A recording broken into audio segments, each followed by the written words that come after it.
morning, everyone. I'm Amber Augie with the Education Coordinator at ASA Education Foundation. Welcome to the ASA Women in Industry webinar entitled How Women Can Leverage Social Media to Build Lasting Professional Networking Opportunities with presenter Ashley Peterson.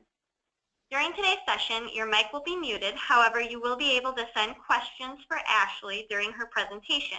She will then read and answer the questions at the end during the Q&A session. Today's presentation is also being recorded and will be available for viewing within the next few days on the Women in Industry page. Okay, let's get started with today's session. It's my pleasure to introduce Ashley Peterson. Ashley Peterson is the new media specialist for NIBCO Inc. She has over 10 creative writing publications and awards in various creative journals. She obtained her bachelor's degree in English from Indiana University Bloomington and moved to South Korea shortly afterwards to teach English for 1 year. Since she did not have access to a phone while living there, Ashley conducted all her personal and business correspondences between South Korea and the U.S. using social media. After returning, Ashley secured her master's degree in English from Indiana University's South Bend, where she was an editor for the IU Analytica Creative Writing Journal and IU Graduate Research Journal. Ashley was an officer in the IUSB Graduate English Club and managed the corresponding social media pages for 2 years. After obtaining her master's degree, Ashley became a professor at Ivy Tech Community College. She applied for her current position with NIBCO using a social media platform called LinkedIn and is currently working on expanding the connections and relationships NIBCO has with various social media tools and platforms. In this morning's session, Ashley will discuss social media and how it is changing the way we dictate our personal and professional lives every single day. Welcome, Ashley. Thank you, Amber, and good morning, everyone. I am so excited to be here talking to you all about social media. I have you all for about 30 minutes, and like Amber said, we will be doing a 15-minute Q&A session at the end, so we'll try to wait until then to answer any questions. If after the webinar you still have questions that we didn't get to, you can use Twitter to tweet your questions to me by using the hashtag NIBCOSocial. Today, we will be talking a little bit about how to think about social media in the context of networking and leveraging it as a female professional, what to do once you add Twitter, Facebook, Instagram, and LinkedIn to your social networking tool chest, ways to make a long list of meaningful connections with other women, business associates, and influencers and how to keep them, as well as how you can start your own accounts, explore, and utilize the ASA Women in Industry social media pages to begin networking right away. At the end, if we have any time, I have a special conclusion that touches on sociomediology for personal and business accounts. So what does all of this have to do with women? Why is this webinar catered towards women? Admittedly, a lot of the tips and tricks I have to show you today can be used by anyone, male or female. What I really want to draw your attention to are some facts that require our attention as women in the workplace. According to various studies and sources, which will be listed at the end of the webinar, women use social media about 4% more than men do. However, men use social media more to gather the information they need to build influence, whereas the majority of women use it to stay in touch with family and friends. But we'll talk about that in regards to each social media platform a little more later. Amber already told you a little bit about me and how I've traveled and lived abroad using only social media for communication during the majority of my time in South Korea.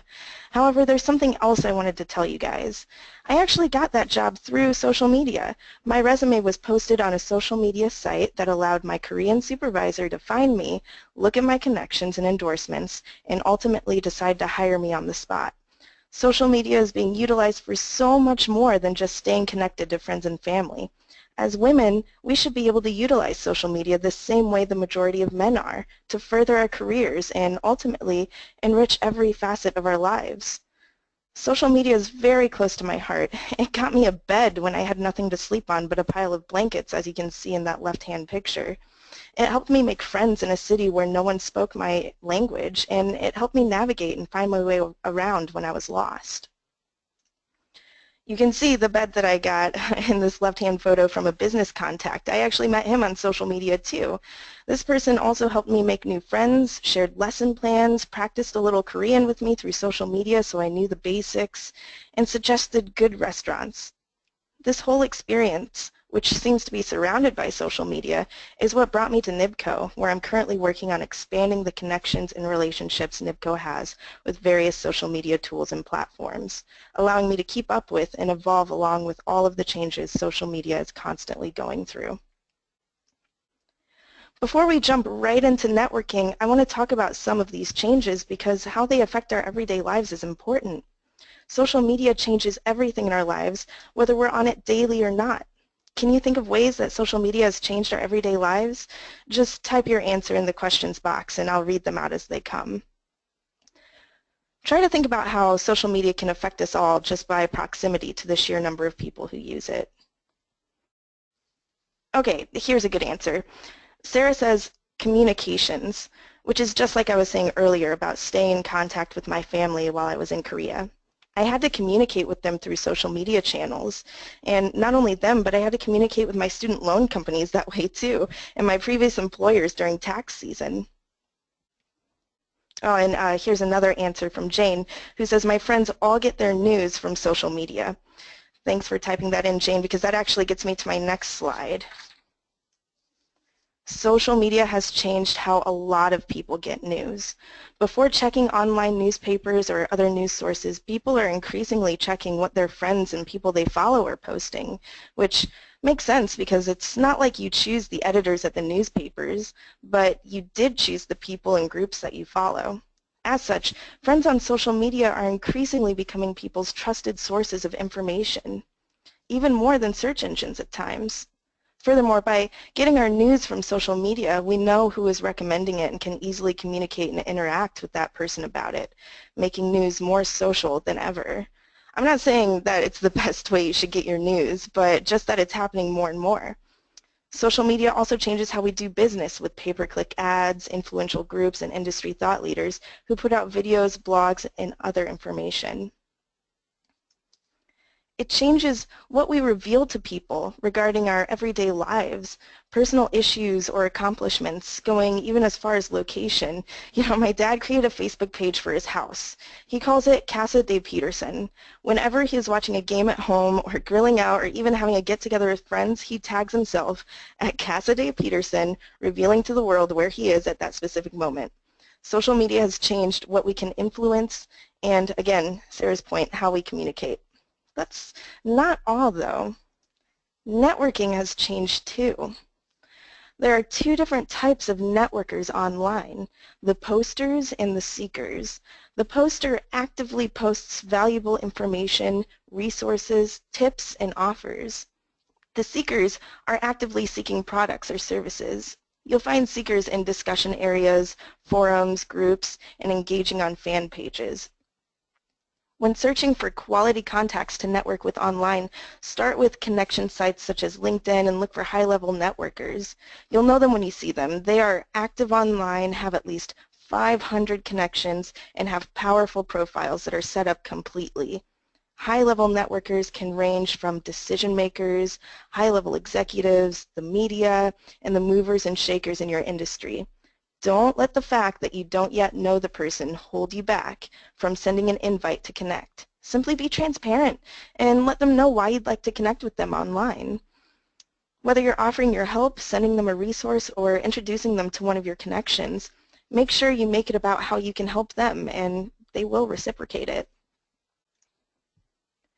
Groups and discussion areas on social sites are all over the internet, from LinkedIn to Twitter and Facebook. Most social networking sites have community areas for people who have similar interests to gather and connect. It's important to find a dozen or so of these groups and discussion areas and not only join and monitor them, but engage in the conversation as well. By engaging in these discussions, you can cement yourself as a thought leader in your industry and open yourself up to more networking opportunities while being a part of the industry's online community. So I know this is a lot of information. Why don't we take a step back and talk a little bit about the difference between two terms, social media and social networking. At first glance, these phrases seem to be saying the same thing, but there are 5 key differences to these terms, and it's crucial to understand these differences in order to be successful at networking online. The first is that they are different by definition. Social media is a way to transmit or share information with a broad audience. Everyone has the opportunity to create and distribute. All you really need is an internet connection and you're off. On the other hand, social networking is an active engagement. Groups of people with common interests or like minds associate together on social networking sites and build relationships through community. The second difference is by communication style. Social media is more akin to a communication channel. It's a format that delivers a message. Like television, radio, or newspaper, social media isn't a location that you visit. It's simply a system that disseminates information to others. With social networking, communication is two-way. Depending on the topic, subject matter, or atmosphere, people congregate to join others with similar experiences and backgrounds. Conversations are at the core of social networking, and through them, relationships are developed. Moving on to the third difference between social media and social networking, return on investment. I know you guys all like to hear that. It can be difficult to obtain precise numbers for determining the ROI from social media. How do you put a numeric value on the buzz and excitement of online conversations about your brand, product, or service? This doesn't mean that ROI is null. It just means that the tactics used to measure are different. For instance, influence or the depth of conversation and what the conversations are about can be used to gauge ROI. Social networking, on the other hand, is a bit more obvious. If the overall traffic to your website is on the rise and you're diligently increasing your social networking base, you probably could attribute the rise in online visitors to your social efforts. That brings us to timely responses as the fourth difference. Social media is hard work and it takes time. You can't automate individual conversations, and unless you're a well-known and established brand, building a following doesn't happen overnight. Social media is definitely a marathon and not a sprint. Because social networking is direct communication between you and the people that you choose to connect with, your conversations are richer, more purposeful, and more personal. Your network exponentially grows as you meet and get introduced to others. Last but not least, number 5, asking or telling. A big no-no with social media is skewing or manipulating comments like digs, stumbles, or other data for your own benefit, personal or business. Asking friends, family, coworkers, or anyone else to cast a vote just to cast it doesn't do anyone much good, and it can quickly become a little bit of a nightmare if word leaks out about dishonest practices. With social networking, you can tell your peers about your new business or blog and discuss it and how to make it a success and encourage them to visit and like your page or project and cast their votes among them. The conversations that you create can convert many people into loyal fans with social networking. Social media and social networking do have some overlap, obviously, but they really aren't the same thing. Knowing that they're two separate marketing concepts can make a difference in how you position yourself and or your business going forward. So that brings us to Chapter 2 of this presentation, where we'll be covering how to connect and what to do once you add these social networks to your networking tool chest. Facebook, oh, it's my favorite. It's the current king of social media. It has been for a long time with over 1.65 billion monthly active users. Average time spent per Facebook visit lasts about 20 minutes. It's just too big to ignore. A greater percentage of women use Facebook than men, but instead of connecting with business associates and networking opportunities, women are mostly just staying connected with family and friends and actually playing a lot of games like the Candy Crush and Bejeweled. When you want to interact on Facebook as a professional, use the search engine to find and connect with the influencers in your market. Like pages that fit your target market and spend that 10 to 20 minutes a day looking through your Facebook newsfeed and interacting as your business or in your business's industry with your community. Also, be genuine and strategic. Only like things that you actually like or have a connection to your business industry. Twitter has been the most popular among Fortune 500 companies since 2012. Twitter has 120 million active monthly users, and 22% of women who are active on social media are pretty active on Twitter, compared to just 15% of men. While using Twitter for networking, remember to, again, strategically connect with influencers by using the Twitter search function to find and connect with the influencers in your market. Many of your suppliers, distributors, competitors, and customers are on the site, and Twitter can be one more touch point for your business goals. Tweet consistently without being spammy, and write an excellent bio because we all know that a first impression is key. Instagram is one of the newest rising social media platforms that connects people through pictures, and it can help you build a really interesting community.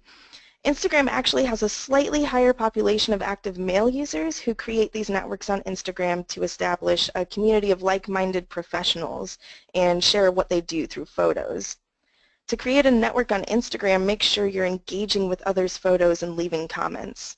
Follow your already established followers from other social media sites and include hashtags to help make your photos discoverable by others who may be searching for the content you're putting out there.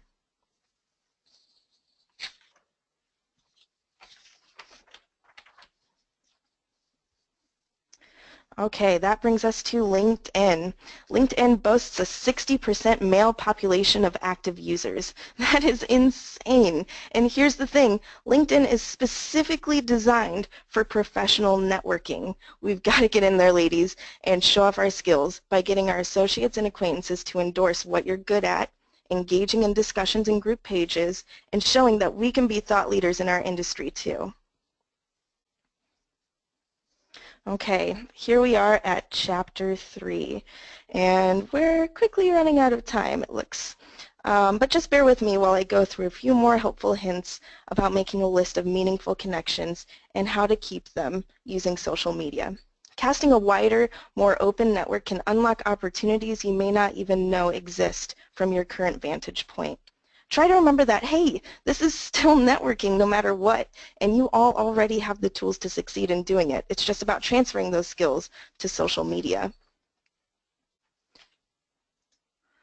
So number 1 on the list of skills to use in order to make a list of meaningful connections is to be helpful. If you start with the intention of meaningfully helping 10 people in a month, your bar for who you reach out to and the value you offer goes up, as does the quality of the potential interaction. Start with a list of who you can help in your immediate network and expand each week. When I first began working with NIBCO, I was contacted by someone I did not know through LinkedIn who has the same job title and description as I do. She asked me to connect and immediately provided me with a lot of tips and tricks in our field. I can now look to her as a mentor and share information that might mutually help us both. It's really that easy. You can also play Eventbrite Roulette, which means searching for events happening in your area in the upcoming week using Facebook's search tool. You then attend the third event that shows up on the page, and this will help you get out of your comfort zone while using social media to see what networking events may be around you. Shake up your social networks by following 10 new people on Twitter and LinkedIn in a week, and try to identify people who are experts in things you know nothing about. Just the act of following them will help open up your perspective and lead you to some adjacent people worth learning from as well. By liking these pages, you will get information in your news feeds that will shake up your network and inadvertently teach you new things, invite you to events you might not realize are going on, and give you the opportunity to connect with people you would otherwise never have contact with. Next on the list is to strengthen your weaker connections by reaching out to someone you haven't spoken to in 6 months. Social media makes it easy to shoot a quick message to any of your contacts. We're all still going to attend in-person networking events, and social media is a great way to track what's going on at every stage of those networking events. From tracking hashtags to identifying speakers and connecting with them on social media, there are a lot of options on each platform that make it easy to stay in the loop during these events.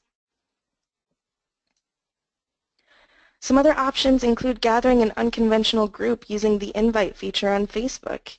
You can suggest an outing with a group of people and send a personalized invitation, making it clear that the purpose is to have fun and meet new people. Alternatively, you can join a group on social media, like a LinkedIn group that discusses something you're interested in, and meet new people there.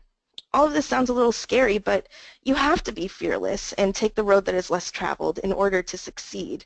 Calendar your networking time and think like a journalist. That is to say, even asking the standard small talk questions can uncover more interesting stories and takeaways if you dig deep.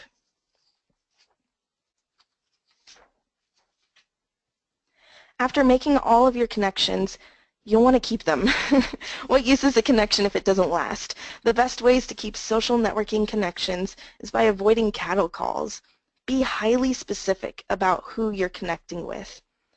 Taking as many screen names, which is pretty much the social media equivalent of a business card, won't do you much good. Instead, follow the conversations and jump in with those discussing what you're interested in. Consider that while it would be nice to see 50,000 followers on your respective social media page, you really should be more concerned with quality over quantity.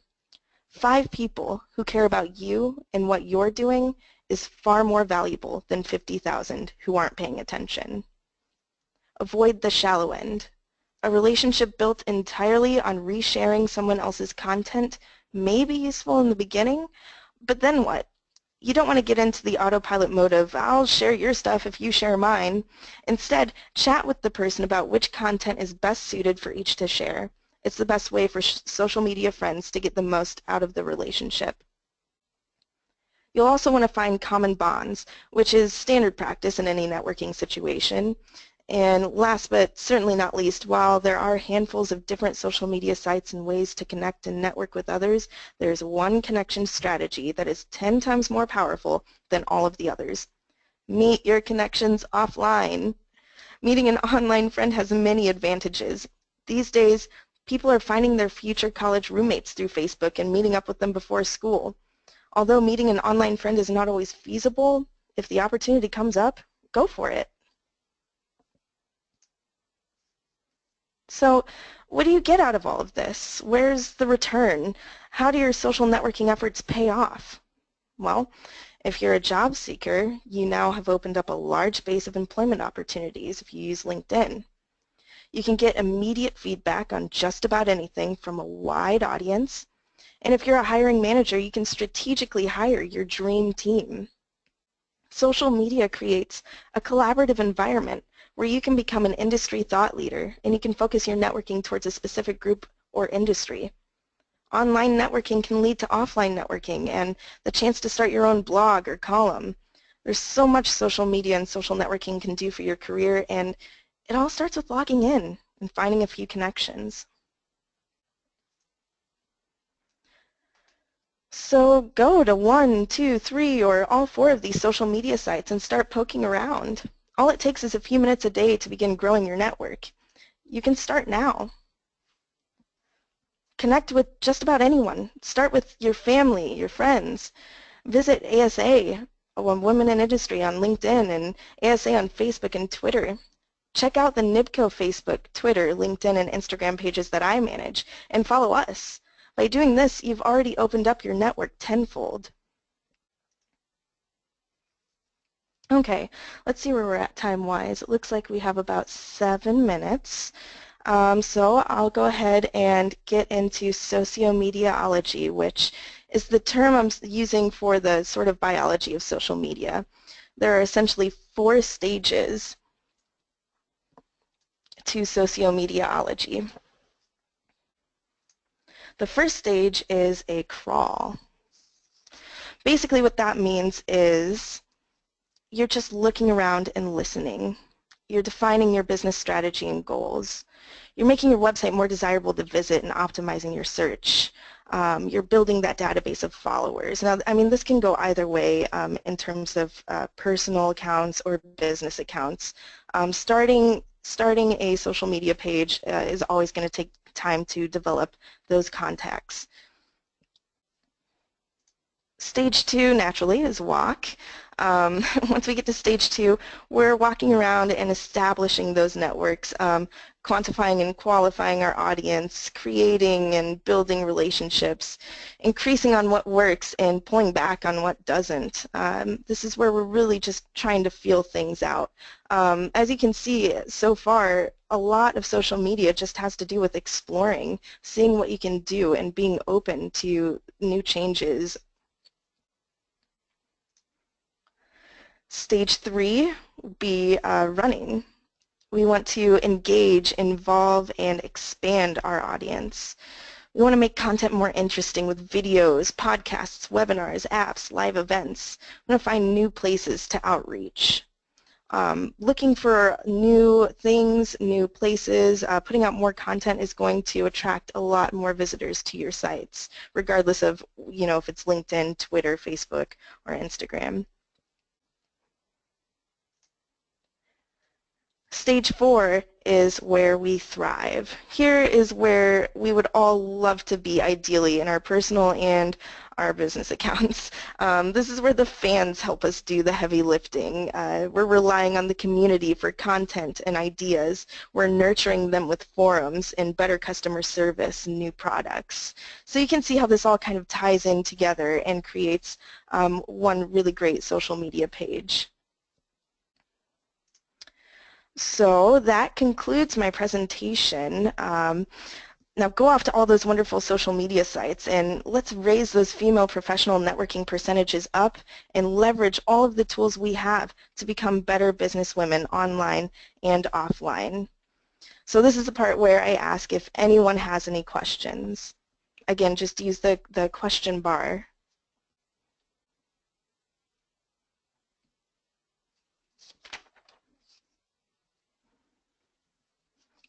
Okay, it looks like Kathy would like to know, what is a hashtag and how does it work? A hashtag is something in a social media post that has the hash or pound sign in it. It's simply a way for people to search for tweets that have a common topic. For example, later on I'll search the hashtag NIBCOSocial, and if you've put that anywhere in a tweet, I'll find it. This is a good way to search for things. Maybe I want to know what people are saying about NIBCO or a movie or an event like last month's ASA conference. All I have to do is search a relevant hashtag. So if you have any questions at the end of this webinar and you want me to answer them, all you have to do is put the hashtag NIBCOSocial in your tweet and I will see it and respond to you. Do we have any other questions? Okay, Tammy's asking a question about LinkedIn. Is it better to have a company page or a personal profile?